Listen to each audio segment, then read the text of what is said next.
Welcome to Nameless Debate Radio, where radioactivity is contagious. You can join us in broadening our minds on the Nameless Debates Discord via the link below, and even feature here yourself, if you've got what it takes.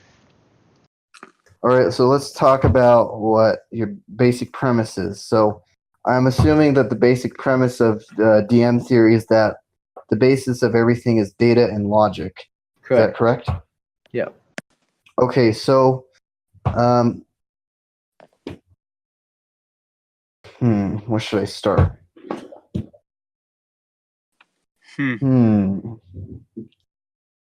So yeah, go ahead. I was gonna say you should probably start thinking about, okay, so how is data obtained? Well, I don't know. So are data and logic necessarily contingent? No, they're non-contingent by definition. Okay, so they're interdependent, non-contingent. All right. So Feel free to interrupt, by the way, if you have any questions yourself. Oh no, I'm good. So let's see. So when you say that data and logic are the basis of everything, aren't you just making an assertion? Yep. Okay. Can you justify that assertion? I think so. Okay. Where's the justification for the assertion? Well, part of it is in the fact that, like, I clearly articulate my fundamental actions. Part of it's in the fact that I provide proof by contradiction of their necessary truth.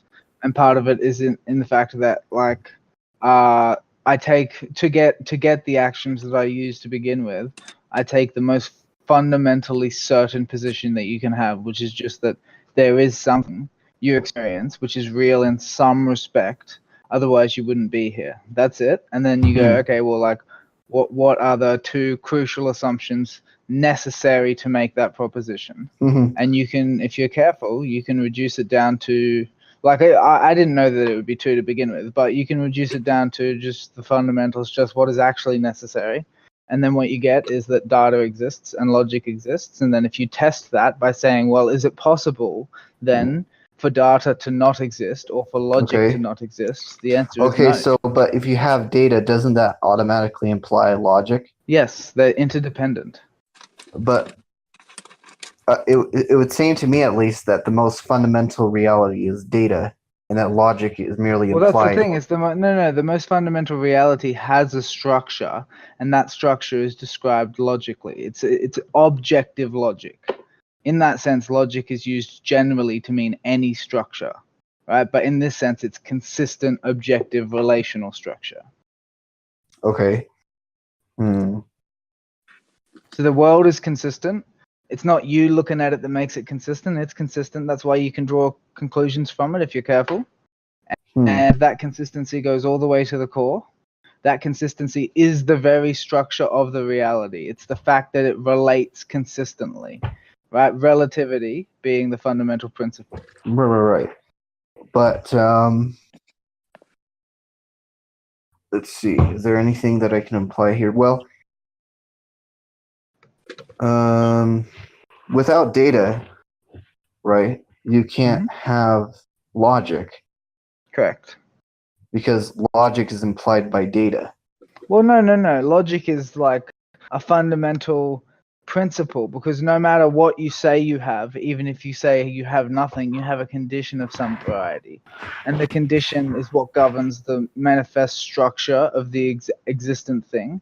And that is its form, its structure. You know what I mean? Like, yeah. But I think that the structure, I think the structure is implied. Yeah, but the structure has to, like, that's what I mean, is like, even if you just think independently without data specifically, right? You don't have to specify what exists. You just say, okay, even if it was nothingness that existed, that would be a structure of some kind. It would there's a condition, and the condition is absence. It's not chaos. You know what I mean? Like, that doesn't make any sense. But chaos doesn't really exist. Exactly, but that's what I mean. Is like, nothingness doesn't really exist. No, but that's exactly what I'm saying, is that, like, every situation you can describe is governed by a rule. Like that's how you're describing it. You're saying these are the conditions that specify the situation. Conditions are equivalent to structure.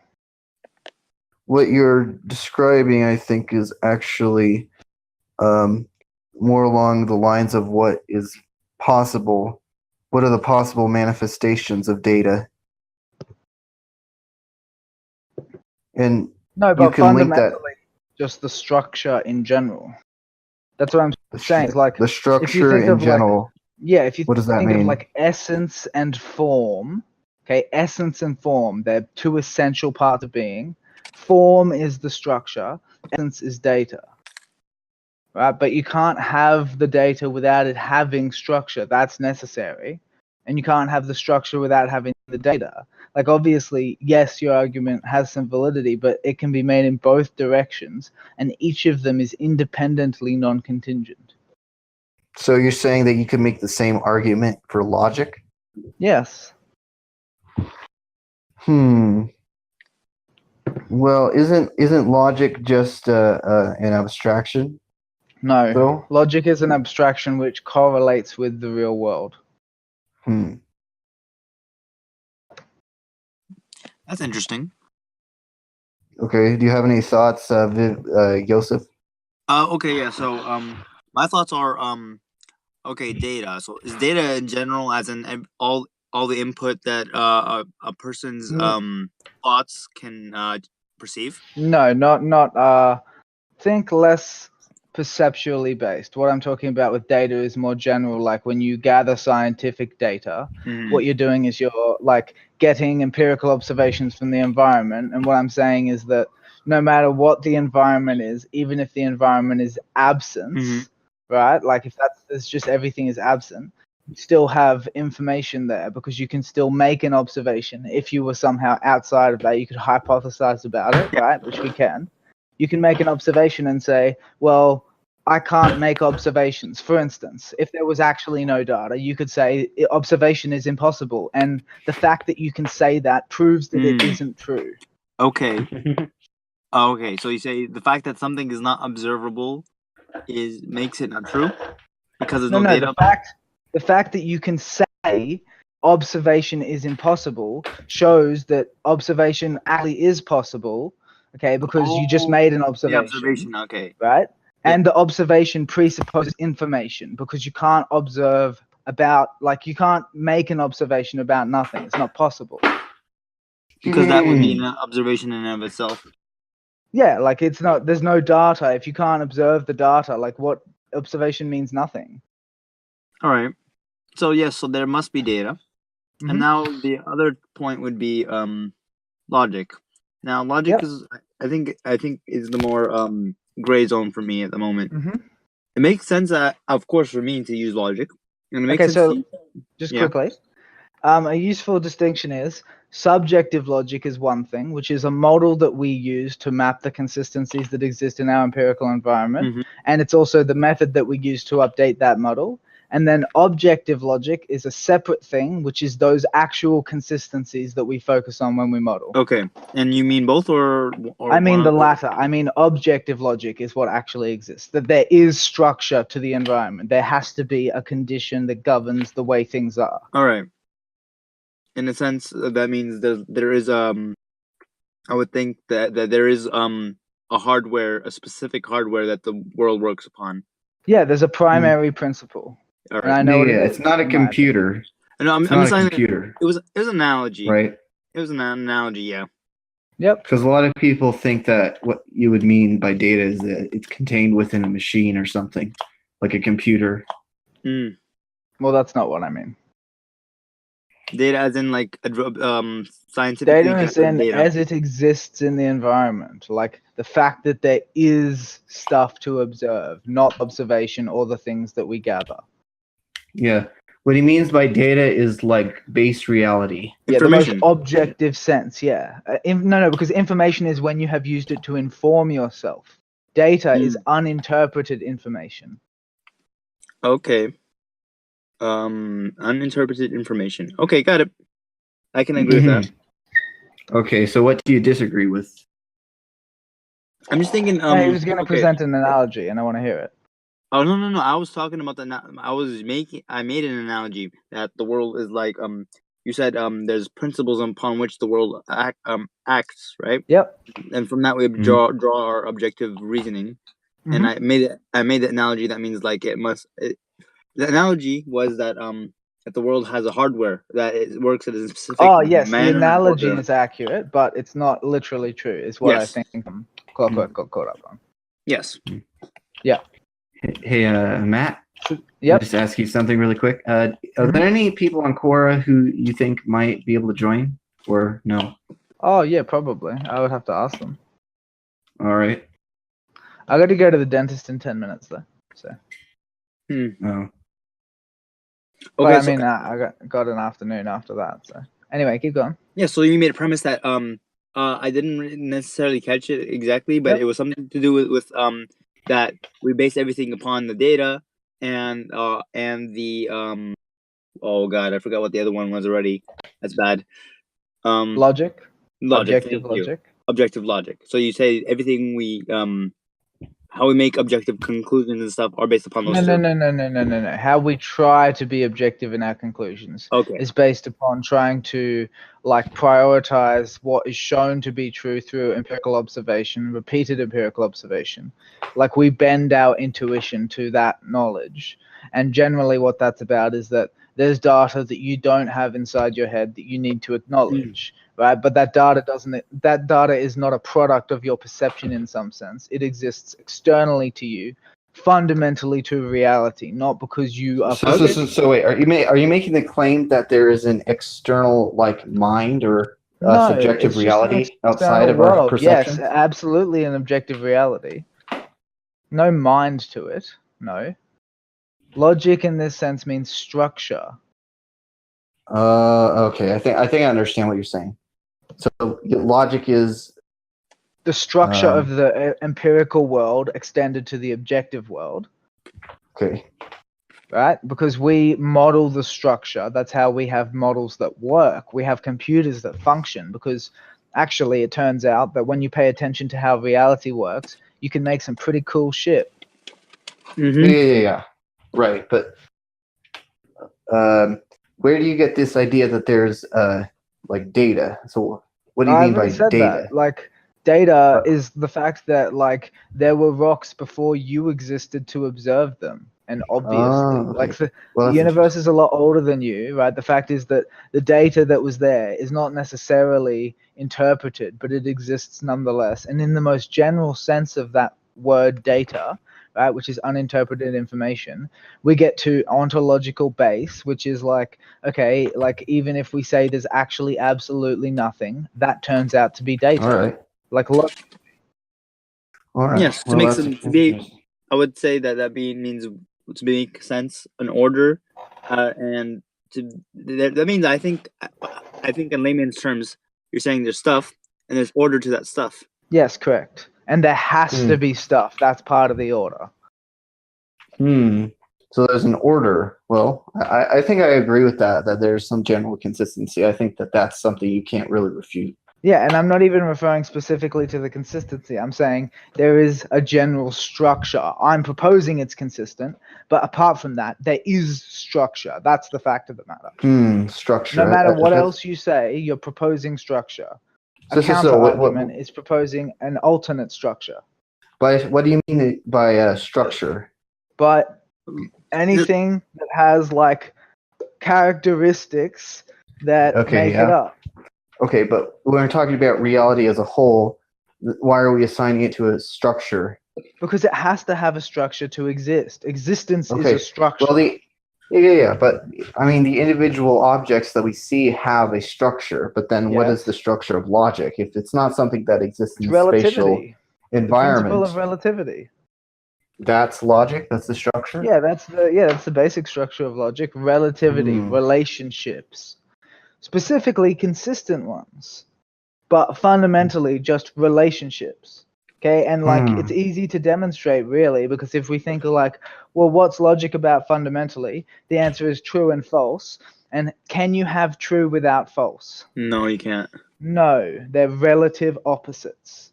Okay, relativity is at the basis of logic. Okay, so Plus, relativity is what we use for the best interpretation of physics that we've ever devised. okay, Yes. so can we use logic and map it onto a real world environment, like when we're making a video game or a computer program? That's what we Is already that do. something you can do directly? Well, That's what we it, already like do. how? Like, Okay, that's so what your you're saying we models do that are. all the time? Yeah, that's what We're doing science that. is. That's how cars run and fucking planes fly. You're doing something that is otherwise magic because you understand the structure of the way things are. Okay, so we can look at patterns and see general consistency, and that is in some way, I don't know if I should say contingent, but contingent upon some logic or something. Fundamental No, logic. it is that logic. That general consistency is the logic that I'm talking about. So you're saying everything is logic? I'm saying everything is consistent. All the things that exist are consistent with another. They consistently relate. The phenomenon of existence is entirely consistent, and that is why it always exists. Mm-hmm. Okay. Mm. So I'm actually completely agreeing with you, but I think there are some areas of science that kind of want to beg the question: is this consistency consistent? Of course. And But I think yes. that if I can give a good argument to how exactly the consistency is consistent, and like you don't fault the argument, then I think that addresses the question. Mm-hmm. Yeah, good point. And I think that I have done that. I wrote a paper on the topic.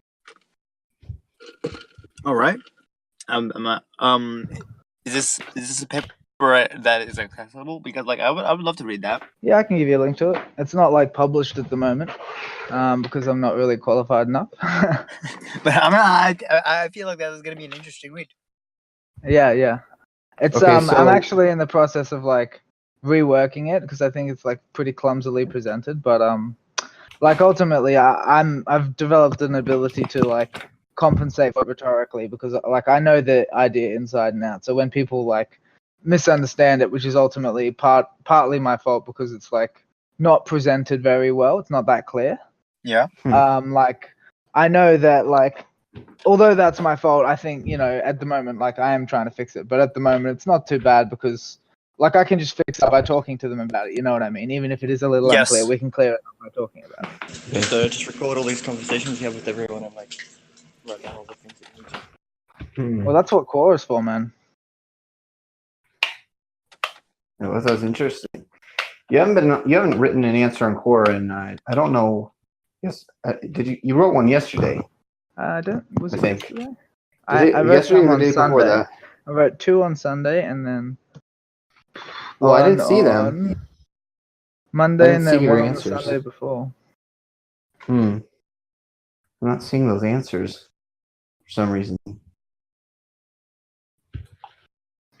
So I actually have to go because I have to make my dentist appointment. All right, because man. they've like rescheduled it 3 times. All right. So I'll talk to you guys when I get back. All right. Take care. Yeah, you too. See you later. Ooh, that's good. Yeah, that's interesting. That guy's cool, I think. Yeah, I think so too. Okay, but I kind of disagree with some of his premises, though. Okay. So let's talk about it. Well, I believe that what he's trying to do is he's trying to rewrite metaphysics in a way that's based on a circular loop between using logic as a way of justifying logic, which is not necessarily a bad thing, but the way that he goes about doing it without providing a clear line of reasoning or justification. Okay. So he was arguing. Okay. His premises was that there's data and that there's logic. Hey, can I just Yeah. I think in his paper he might have like made like more clear justifications. Maybe. You know, I've read his like the original one that he wrote, and it was really long, a lot longer than what he explained here.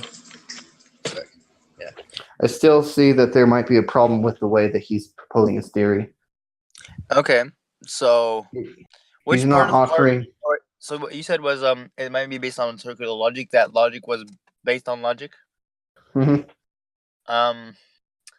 But I believe that there's a better way of using logic to justify logic. How And would I that be believe so? that's what it. I believe that there is a way of comprehensively accounting for things which cannot be described through language. Well, which can be described through language, but which aren't initially described as through language. So it's like something rather implied rather than written. Well, when we're talking about theories, we're not talking just about the language. We're also talking about something that's more fundamental than language itself, as far as we're concerned. Language is only a means of articulation, but it's not the end-all, be-all of a reality theory. I see what you mean. So, yep. That's why I was working on my own theory. Oh, everybody's working on their own theory. Sweet. I'm working on one myself.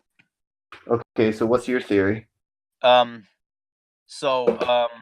has to do something along the lines of things don't have to stand on a base. Otherwise, Stand what? In order for there to be something, it has to be able to stand on. It has to have a base. It has to have like same reasoning same reasoning to the analogy I made earlier about the. Okay. So you're saying that there has to be a metaphysical substrate. Yes. And that fundamentally is what? Well, what that is, I wouldn't know. But I would like based upon So based upon that, based upon that premise, we would be able to come to the conclusion that there is a base because there is something.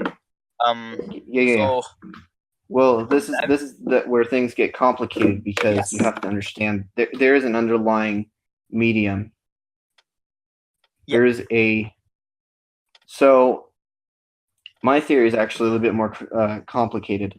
I would agree with some of the Matt's basic premises that logic is an absolute in and of itself, but I don't think he's sufficiently qualified to describe logic.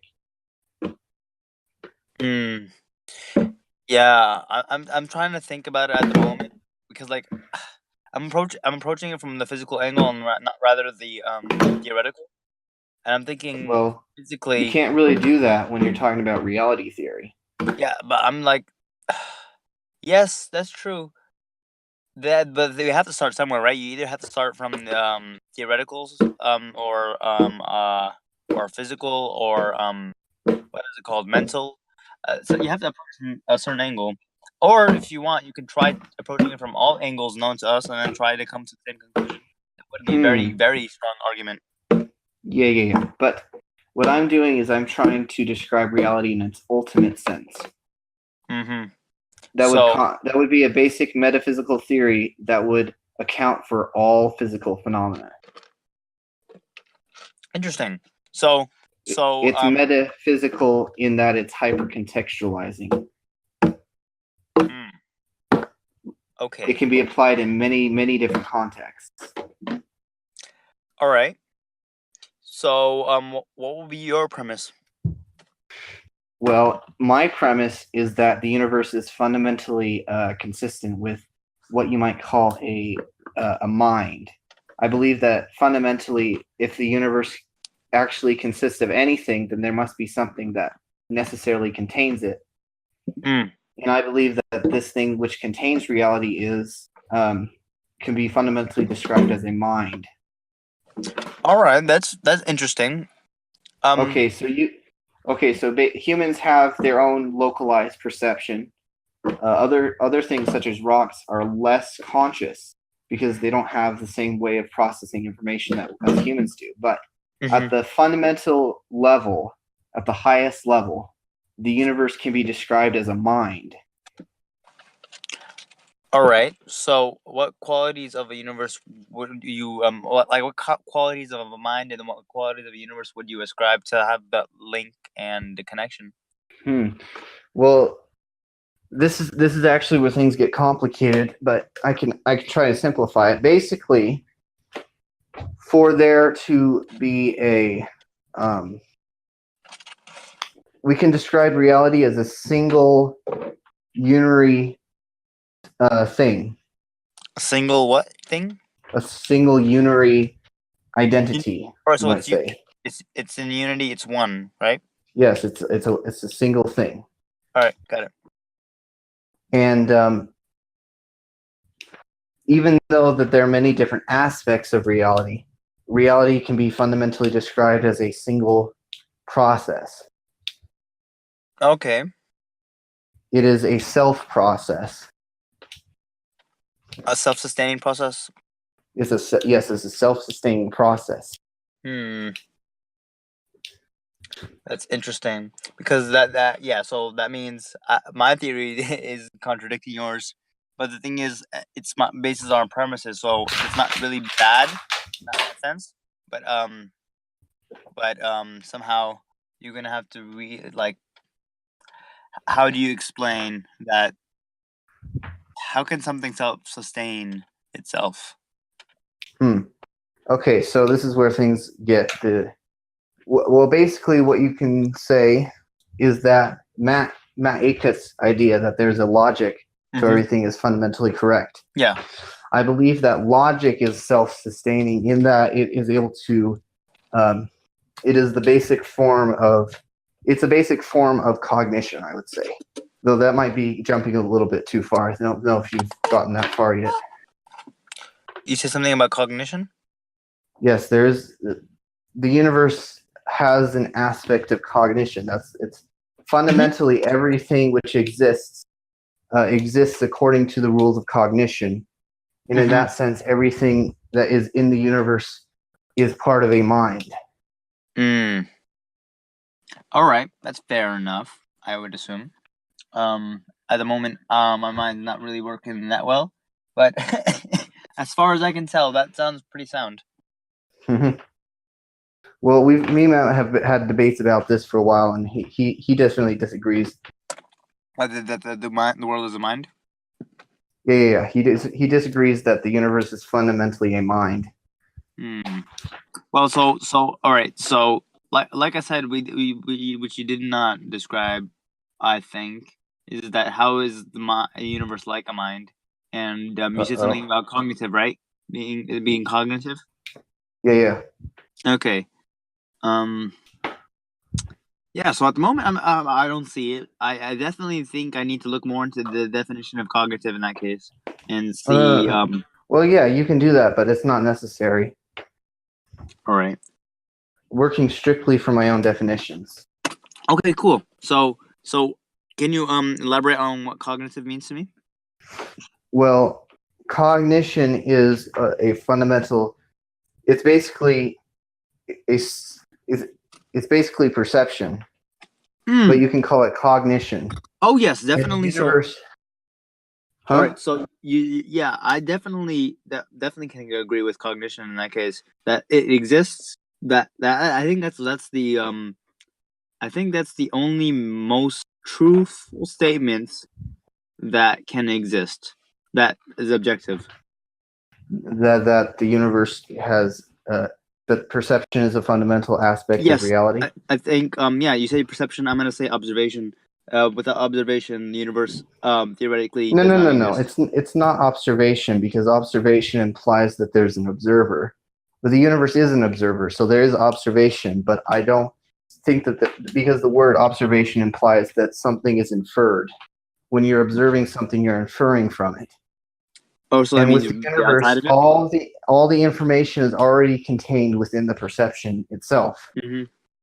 So when I'm saying observer, I'm imagining like, so I do a little bit of 3D programming. So when I'm saying observer, I'm imagining placing a camera inside a 3-dimensional world and then rendering an image.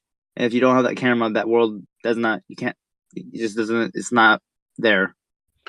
Okay, so that's kind of true, but there's still the program. And fundamentally, there is that aspect that you're talking about, that there has to be something to render it, and the camera does that in some sense. Yes. But the information that's there is already being rendered. All the information is already being rendered in the universe. There's no that's the data aspect, right? So yeah.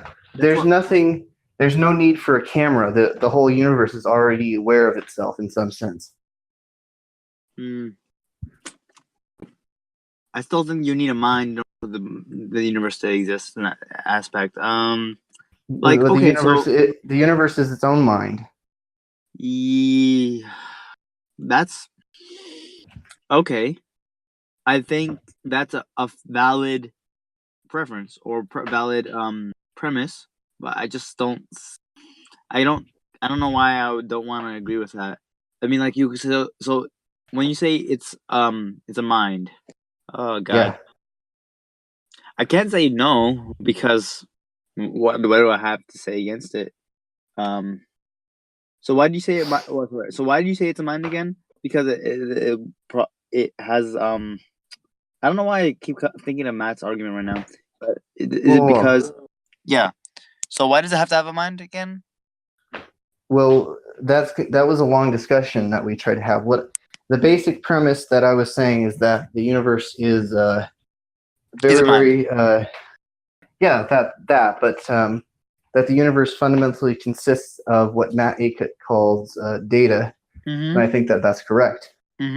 But I think that with the data, in some sense, it implies that there is a mind to contain the data.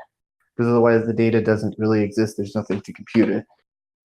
I feel like that's very parallel to Matt's premises.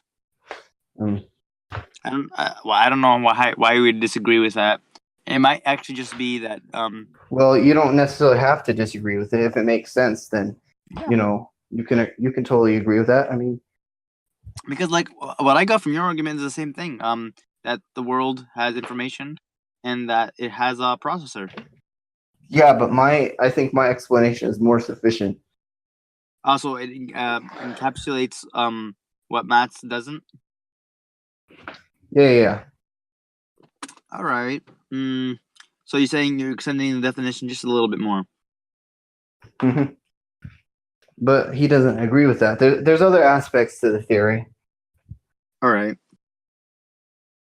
So does your theory can your theory give a rise so since there's a mind, I would assume that your theory could give rise to some form of sentience in that case, like Yeah, totally. And that's why you had to extend your definition? Well, Matt's theory does seem to compensate for consciousness, but not a reality itself. Mm-hmm. Yeah, so that's why I'm bending more towards your premise.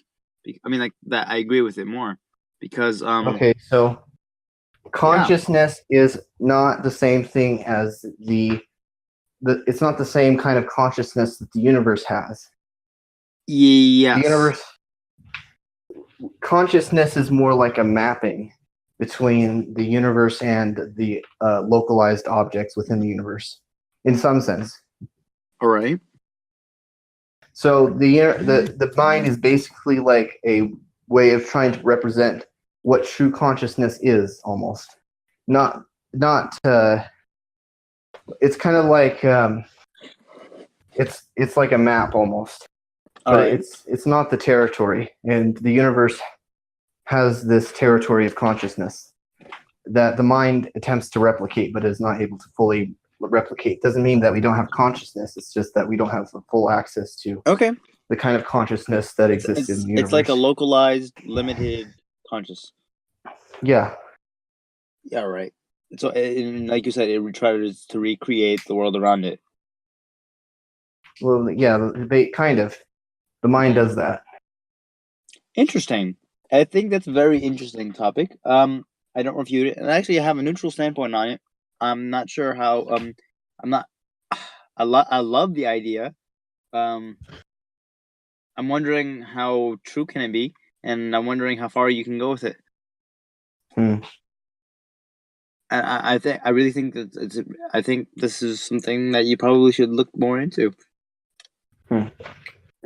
Well, yeah, I've talked about it with a lot of people, and I think that a lot of people have given some interesting feedback. The reason that I talk to it about people is so that they can help me refine and help me develop my ideas. I see. That's good. That's good. Let me think. Yes, but what I have to do is I have to test my theories against all logic. Okay, so And here's I think the fundamental problem is that Matt has the assumption that he already understands logic and therefore doesn't have to challenge his own logic. I mean, he uses the same techniques that I do with communication, getting feedback and listening to criticisms, but I don't think he has sufficient understanding of the nature of logic. What would you think that the nature of logic, or so he said something about online consistency and non-contradicting or something like that, right? Yeah, non-contradiction. Non-contradiction and consistency, which basically, Yeah. I mean, like, I think the first one and the second one, like, basically those are the first and second classical laws of logic, right? Mhm. The law of identity and the law of non-contradiction. Well, the one thing that Matt seems to be missing, in my opinion, is the law of identity. But And the reason I think this is because he is ignoring the cognitive aspect of reality, and therefore ignoring the global identity. He's only focused on like local application of logic.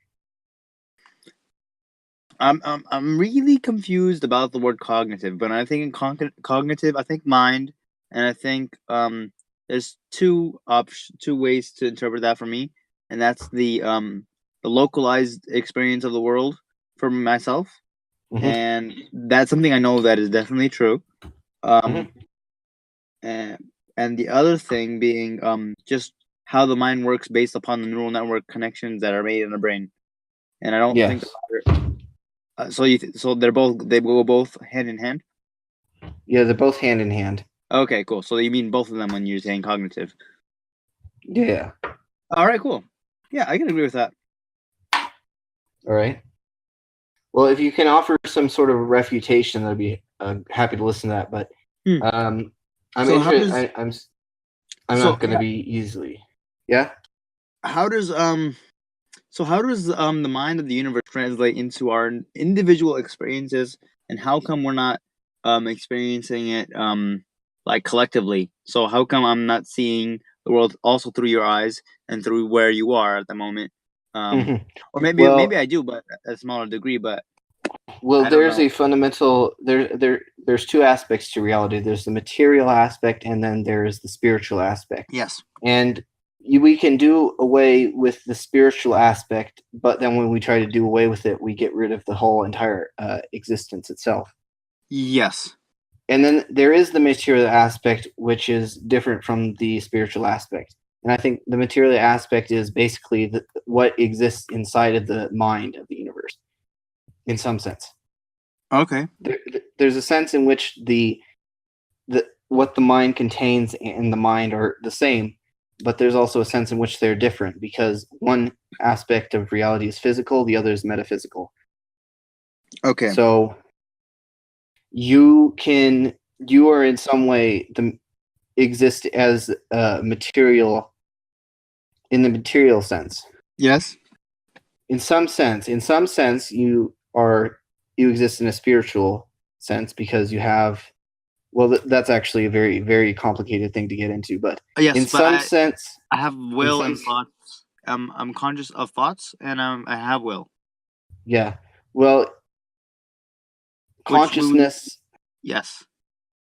I tried to avoid the use of the word consciousness, because this definition is very simple, and in the sense means, all right, so if you say something, you're conscious that you just said it because you heard it, right? It's a feedback system. While what I think what we're trying to describe is I use the word experience often, because the way I get this analogy is that, okay, so if I ask how do I see, right? I go to the physical aspects of sight, right? There's like the light, it enters my eyes, hits those rods and cones in my eye receptors, excites these pigments, sends the electric signal to my brain. The brain processes it and it processes the image and gives me a general understanding of the world around me based upon the light that went into it. However, it still doesn't explain to me how do I have this experience of sight? I don't know how to explain that really well, but like it's not like as if I'm something inside my brain watching a television screen. If that makes sense. Well, you can describe your consciousness as simply the electrical impulses that are happening inside your brain. However, those electrical impulses exist within the global framework, and you can't just say that what's going on inside your brain is.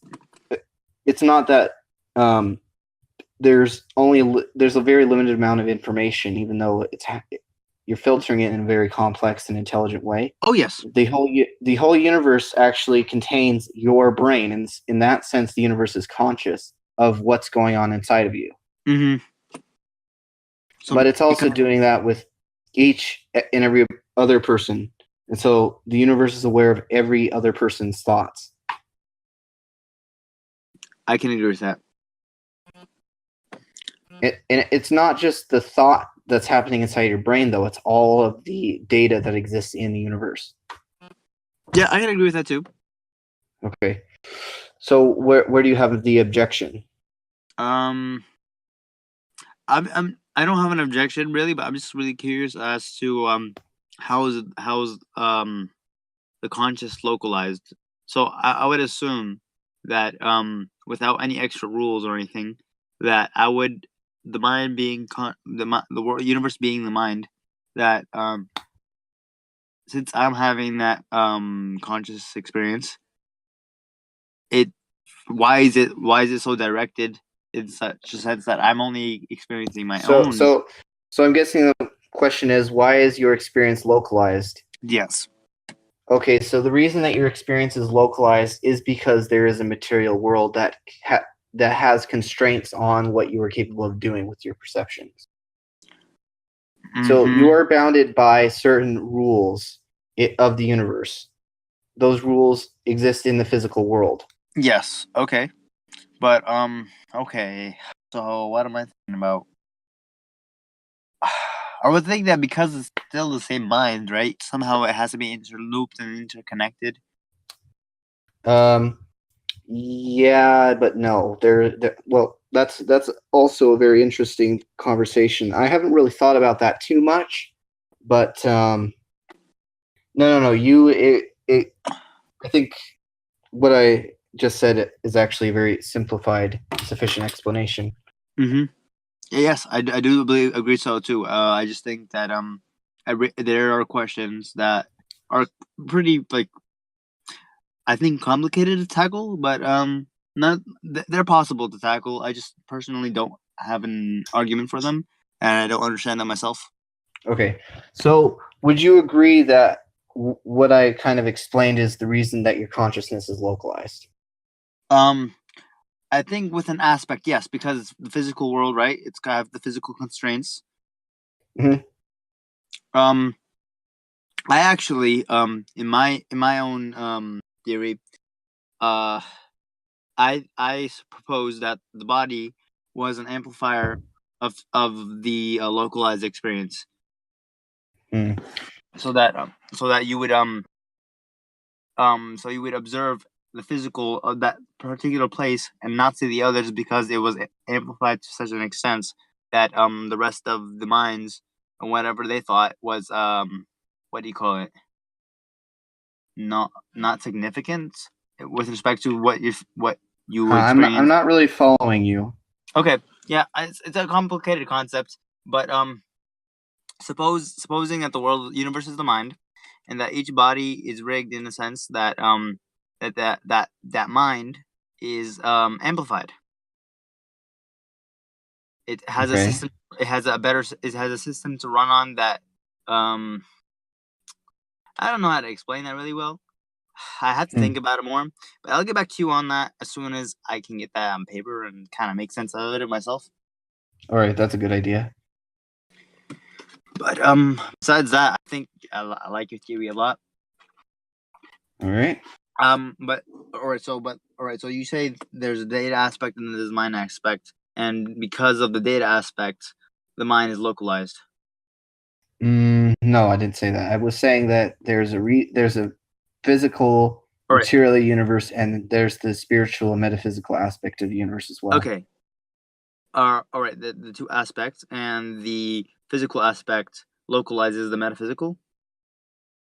No,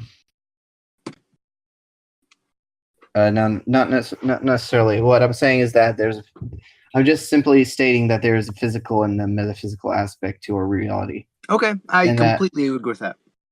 Okay, so that we are constrained by our physical reality.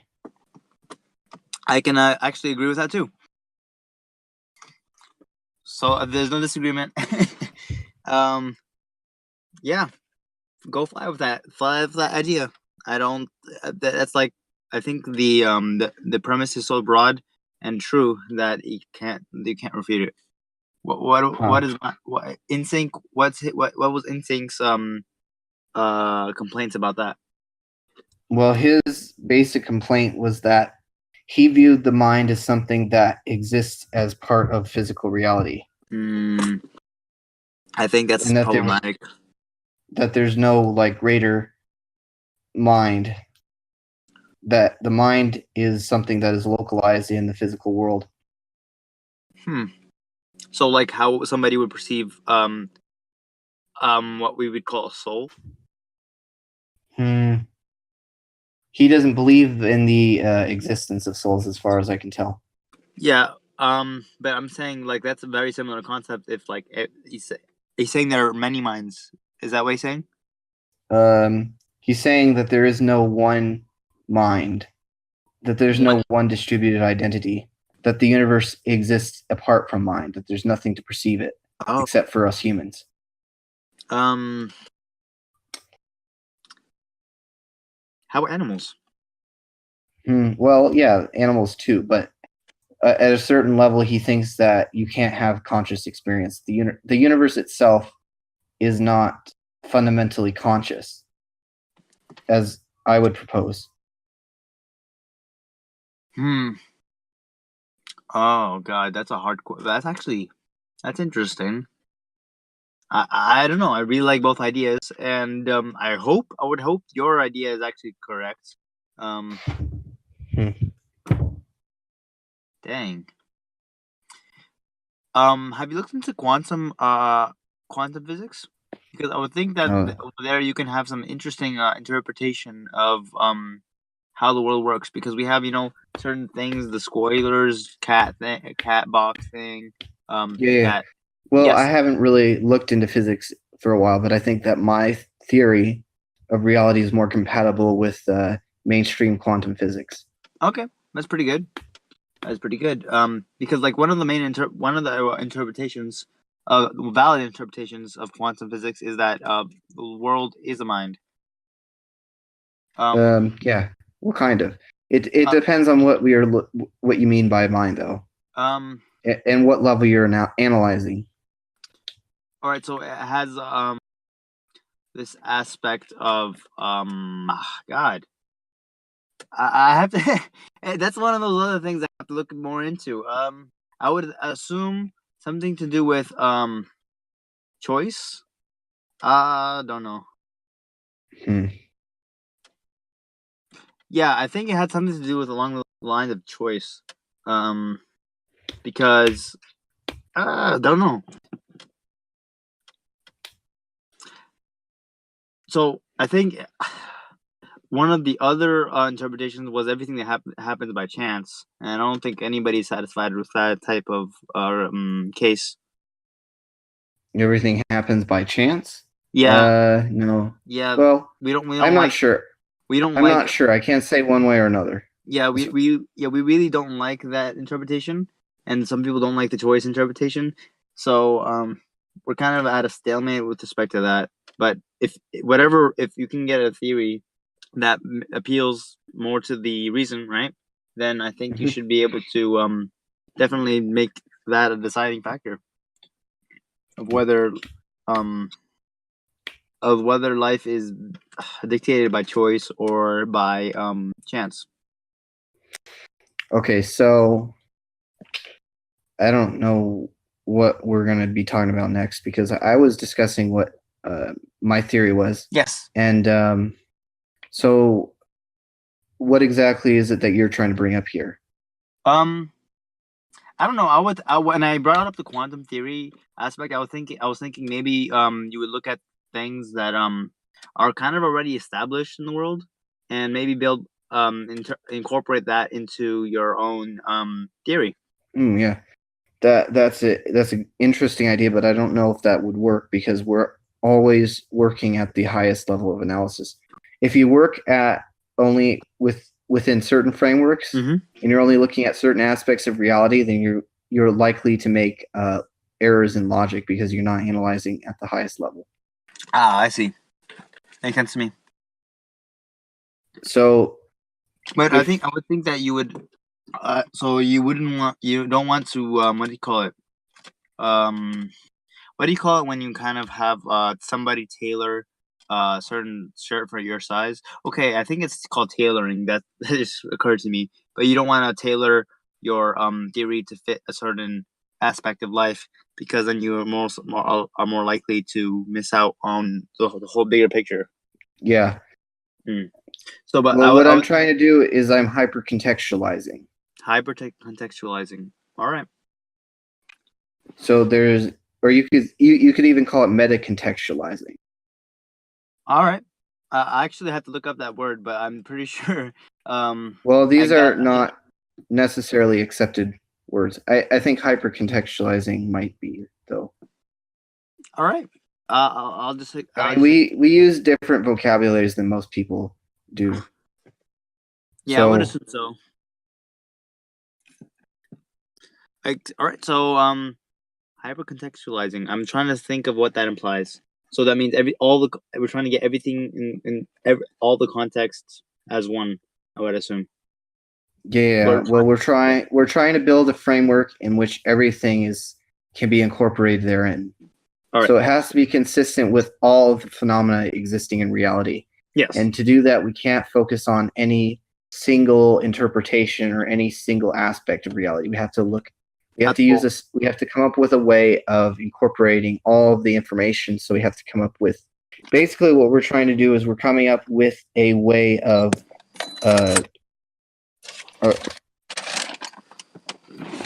Well, we can get to that later. All right. Sure.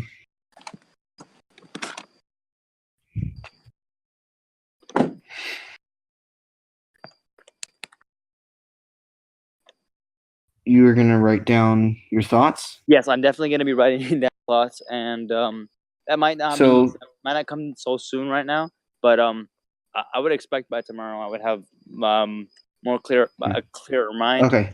So yeah. What I would want you to do is I would want you to think a little bit about my theory. Yes. And about Matt's theory, and to come up with your own logic to see if that logic justifies what I'm saying or if it justifies what he's saying more. All right, sure. So I want you to come up with your own thoughts about what we've been saying all along. All right, got it. And all right. Yes, and I come to my own conclusion about them. Okay. All right, man. Thank you so much.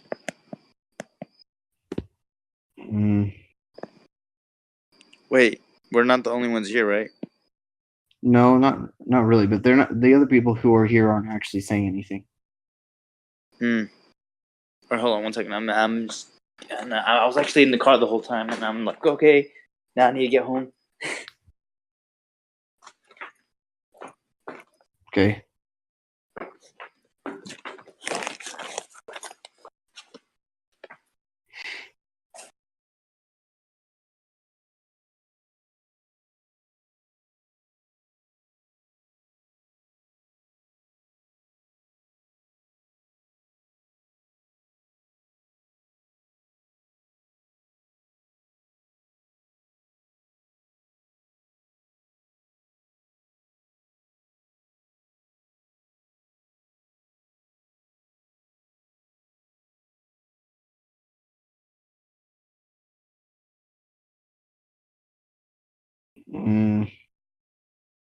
Okay.